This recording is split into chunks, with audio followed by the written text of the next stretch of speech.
I bought that house 5 years earlier. Quiet suburban neighborhood, clean streets, no drama, no HOA nonsense. At least that's what the realtor promised me. I paid cash. No mortgage. No liens. No shared ownership. It wasn't flashy. Just a solid, well-kept home on a corner lot with a detached garage and a little extra land that most people didn't even notice. What nobody in that neighborhood knew was that my property lines didn't stop where they thought they did. But I'll get to that. At first, everything was peaceful. Neighbors waved, kids rode bikes, people minded their own business. Then she moved in. Her name was Linda. At least that's what she told everyone, though she insisted people call her Mrs. Reynolds, like she was royalty. She moved into the beige house across the street and immediately started acting like she'd been elected mayor of the block. Day 1, she complained about parking. Day 2, trash cans. Day 3, someone's lawn height. By week 2, she was wearing an HOA badge. That's when I learned the neighborhood did have an HOA, one that had been inactive for years until Linda resurrected it like a personal power fantasy. And guess who she decided was her main target? Me. It started small. A friendly reminder about my garage door being open too long. A printed notice about my trash can being out 10 minutes late. A warning for parking my truck on my own driveway overnight. Every notice ended the same way. Failure to comply may result in fines, penalties, or further action. I ignored them.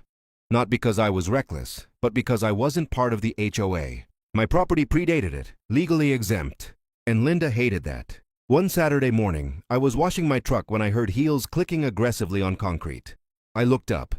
Linda. Clipboard. Sunglasses. Smug smile. She stopped at the edge of my driveway like she was addressing a courtroom. "You've received multiple violations," she said loudly enough for neighbors to hear. I calmly replied, "I'm not in the HOA." Her smile vanished. "Yes, you are." "No," I said, "I'm not." She stepped closer. "Everyone here is." That's when I told her the sentence that made her face turn red. "Check the county records." She didn't yell. She didn't argue.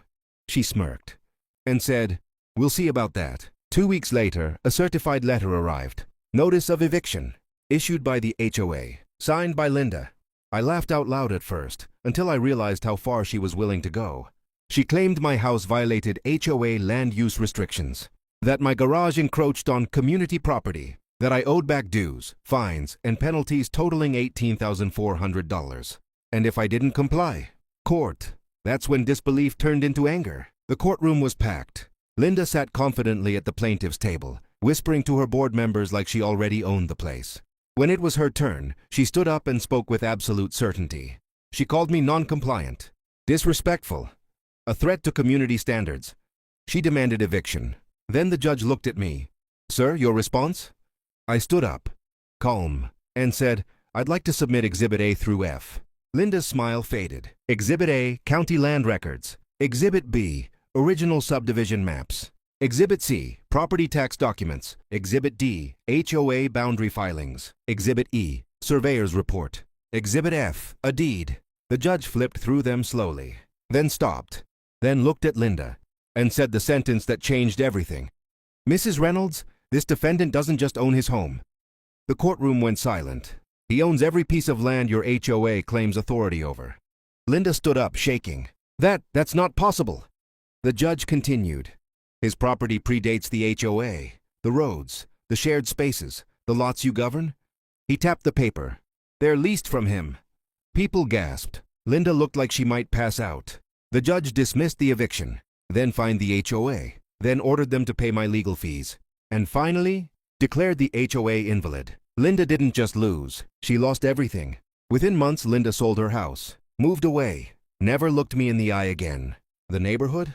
Peaceful, free, and every time I pull into my driveway, I remember the look on her face when she realized the truth. If you enjoyed this story, if you believe entitlement should always meet consequences, make sure to like, subscribe, and comment, because there are many more stories where that came from. And trust me, some Karens never learn.